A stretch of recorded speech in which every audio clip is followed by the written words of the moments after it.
Bruchim haboim. Welcome everyone. We're about to begin Be'ezras Hashem to get on Daf Nun Beis Amud Beis.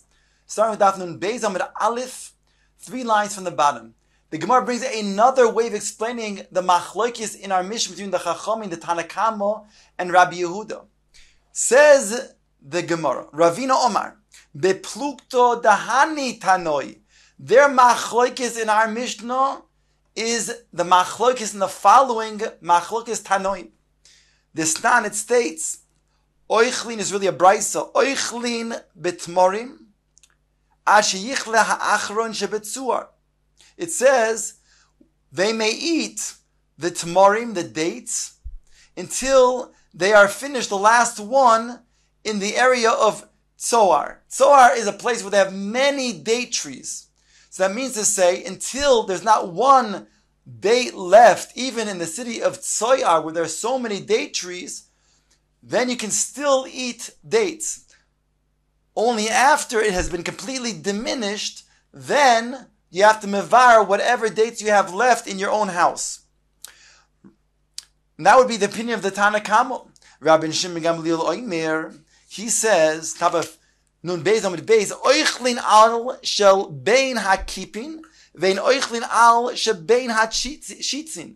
He says that you can still eat the dates when they have fallen between the branches. But if they've fallen between the thorns that grow out from the date tree, since they're not accessible even to animals, to the chayos basodeh, therefore you can no longer eat them. They're no longer to be accessible.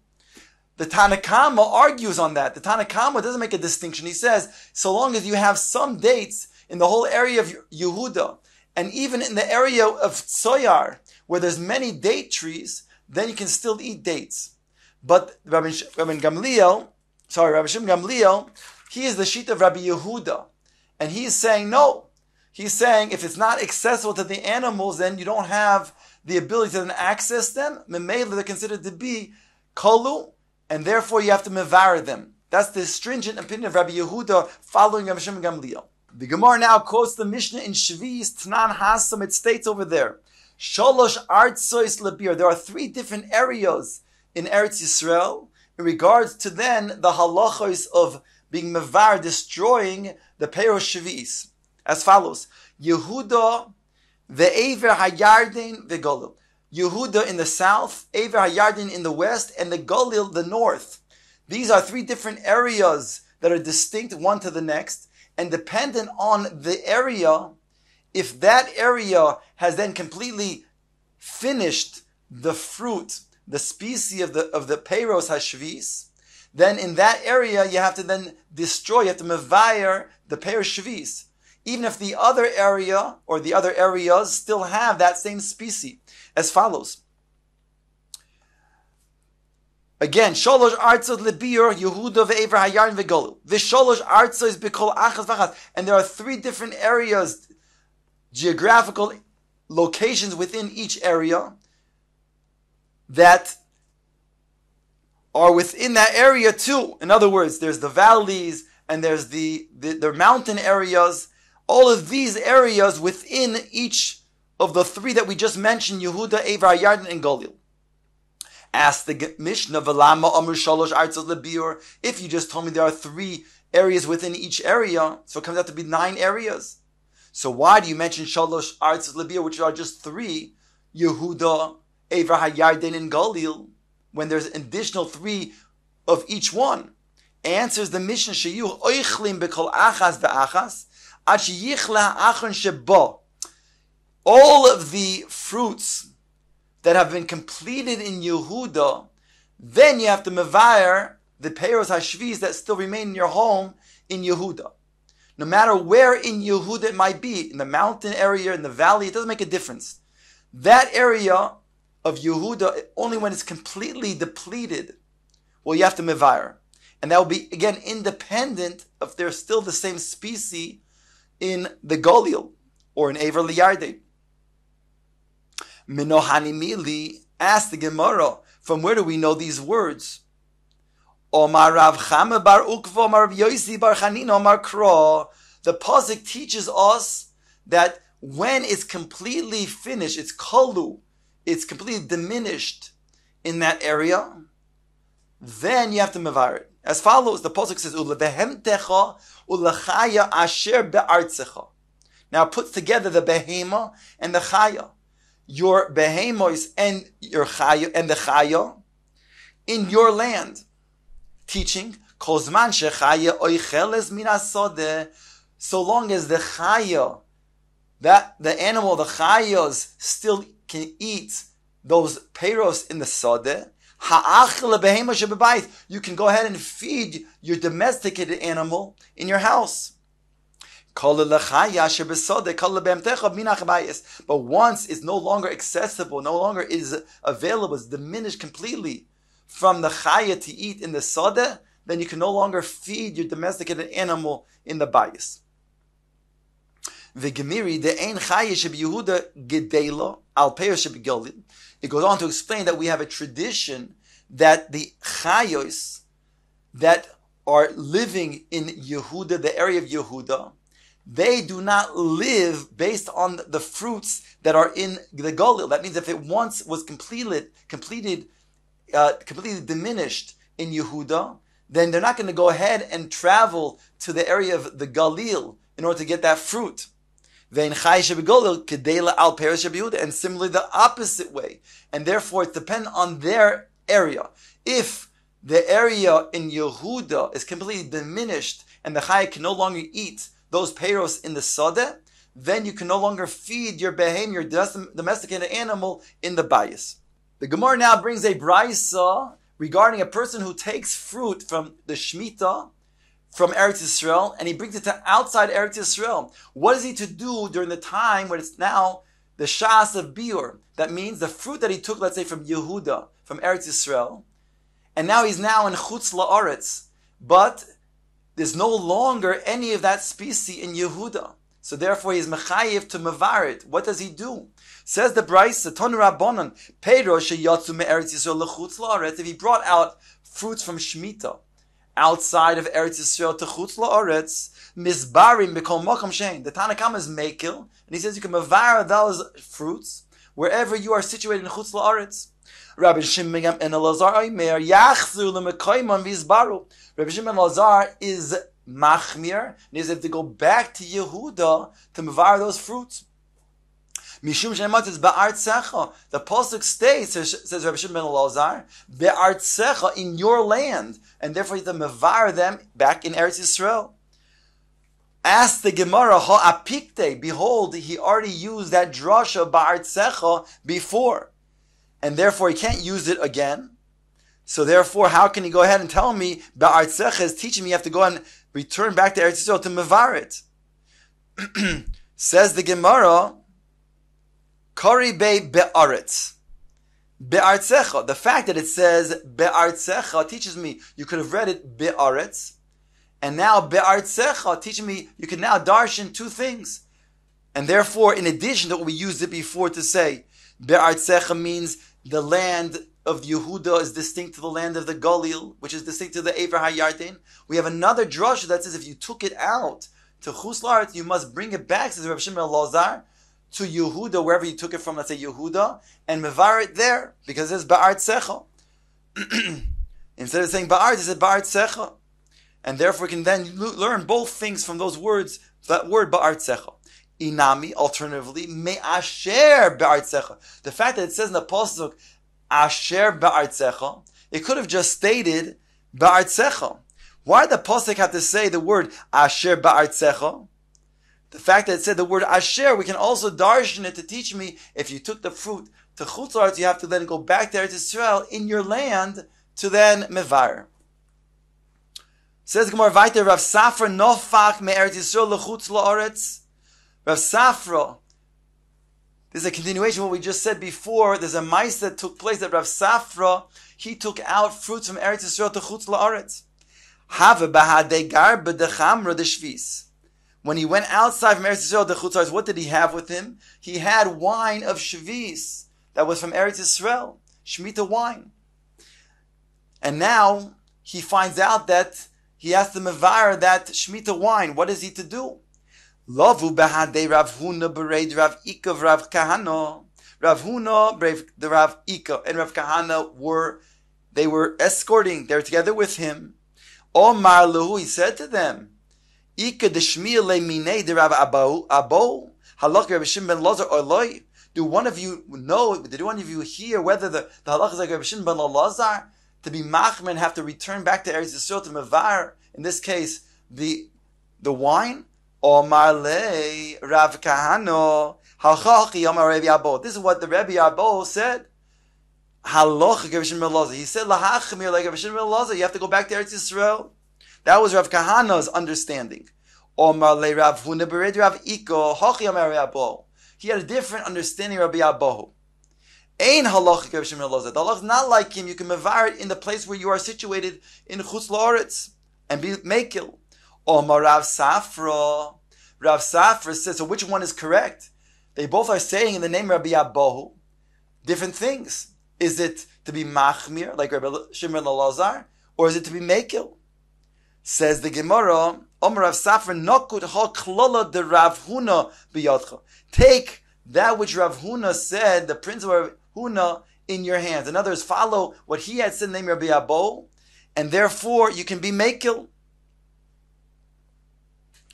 The dayik v'gomar v'shmaitze bepume de Rabbi, because Rav Huna bereid Rav Ika, is always careful to then say the teaching what he heard from the mouth of the Rebbe. Rashi explains that he has his Rebbe repeat it a second time to make sure that he had understood the halacha accurately.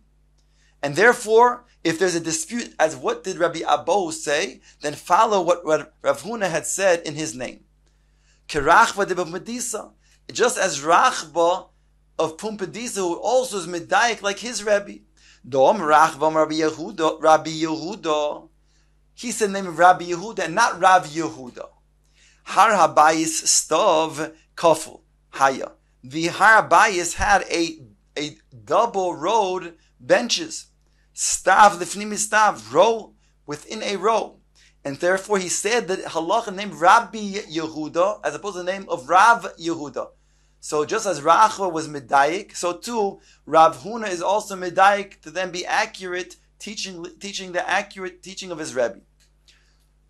Kori ale Rav Yosef. Rav Yosef was a little bit perturbed, and he said, I'll bring you the following pasuk. Ami be'etzoy yishal, my nation in its wood will ask. That's referring to the wood of Avodah Zarah. Umakloy yagid loy, and its stick he will then declare upon it. So on that, Rav Yosef makes the following drasha, and he says, Kol hamekil loy magid loy, and that's why he's saying that he's happy to get the mekel opinion. He's darshaning the word Rav Yosef makloi, the stick to the word mekel, and therefore he says just like he was told to be mekel, like the name Rabbi Abo, that the halach is not like Rav Shimon ben Lazar, and therefore you can destroy your pei or shvis in chutz la'aretz. Magiloi, then he is praising him, then he is declaring it, and that's why he's following his opinion, because he's being mekel. In other words, Rav Yosef was not happy with the fact that he's choosing the opinion that is the kula as opposed to the chumrah opinion. Al Kolpanim, the Gemara says now, Vaiter Rabbi Eloi katz b'paniyasa de shvis. Rabbi Eloi, he cut down a tree that was growing immature, unripened type of dates, small dates on this tree. And he cut it down even though it was a Shemitah tree. So says the Gemara, how can he do that? Harei heichi avid hachi lo ochla amarachmana v'lo lehefseid. The Torah says in regards to Shemitah, fruit and trees, it's to be eaten, but not to be destroyed. And therefore, how can you go ahead and cut down such a fruit-bearing tree? And if you will say, when is this true? That's when there's only fruit that has been developed on the tree.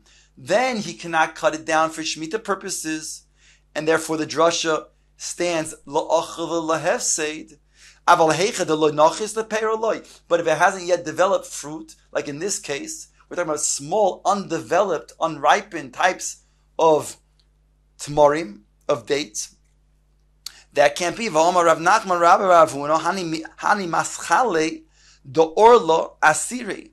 These husks that cover up the fruit of the orla tree are asur.